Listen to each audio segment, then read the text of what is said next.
today is the topic will be about balancing operational efficiency, sustainability in modern port operation. So as you know, operational efficiency ensures ports can handles many operations with high volumes of cargo and cost effectively supporting economic growth and competitiveness. However, ports are also major contributors of carbon emissions in the world. So going toward what are the global GHG emissions around the world, I think this is just an overview. If there was no actions done from the global regarding decarbonization effort, so the temperature of the world will be increasing from 4.1 to 4.8 if there are no actions. Luckily, there are a lot of policies took place. That's these current policies today that by 2100 there will be 2.5 to 2.9 increase in the global temperature. The Paris Memorandum, Paris Agreement the pledge was to be 1.5, which is the pathway by 2050. So that's a little bit ambitious, and as per current projections, that we will be the target is somewhere around 2.1 to 2 degrees.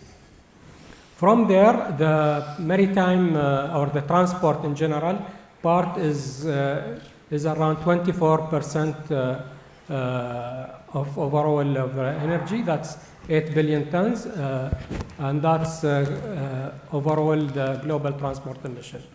From that there are the road transport, which is passenger, freight, aviation, and shipping. The part which is we are interested on today is the shipping part, which is around 10.6% of the transport emission, and that's around 2 to 3% of the global emission around the world.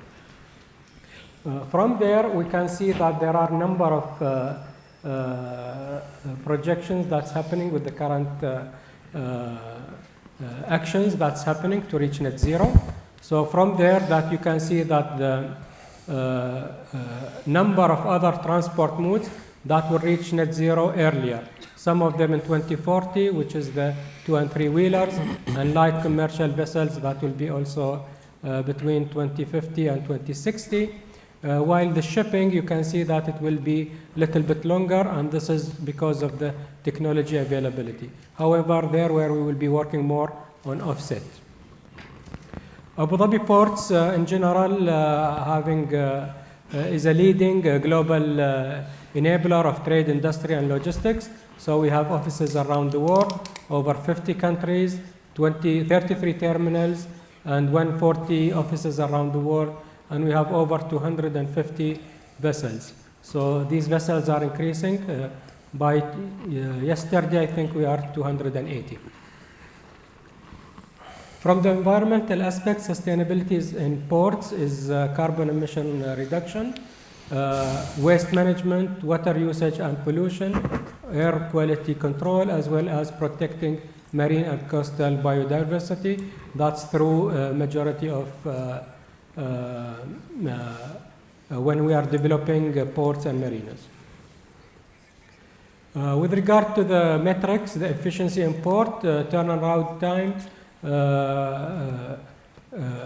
throughputs, crane productivity, movers per hour, berth utilization, dwell time, yard utilization, etc.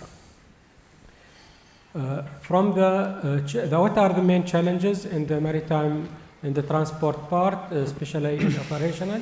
So trade-offs between economic and environmental goals, high cost of sustainability infrastructure, technological limitation, regulatory and compliance and operational flexibility, supply chain and stakeholder pressure, energy transition challenges, and then environmental degradation impacting efficiency. Energy efficiency, this is the economic benefits and sustainability in port operation. For sure, energy efficiency and cost reduction, regulatory compliance and and avoiding penalties, waste reduction, reducing of fuel and operational cost, improve asset lifespan, attracting investment, as well as enhance resilience to future risks, and improve brand reputation and market value. And as everybody knows, the areas where most of the decarbonization efforts are consistent in key areas. The main areas will be going efficient in our operation. The second will be electrification. And then third will be going to renewable energy. And fourth will be through alternative fuels. With regard to the future trends in ports, in sustainable ports, so the increased electrification, integration of renewable energy, green port infrastructure, advanced digitalization and automation, circular economies practices, hydrogen and alternative fuels, and enhanced collaboration and partnership, regulatory and policy developments, as well as supply chain sustainability. Abu Dhabi port decarbonization pillars, as I mentioned, it will be mainly electrification, efficiency, renewable energy, carbon capture, which we are working for, as well as offset in UAE. Currently, we are doing hot metal road at Kizad, cold ironing, and modular path. That is the current infrastructure-related efficiency. And then the climate change mitigation. So we have the green infrastructure, autonomous tugboats, which we have currently in operational under pilot projects in Khalifa Port, and Ittihad Rail and renewable energies. These are all form of mitigation that we are following. In operations, so we have effective lightening of ports and energy efficiency measures at head office and decrease in energy intensity.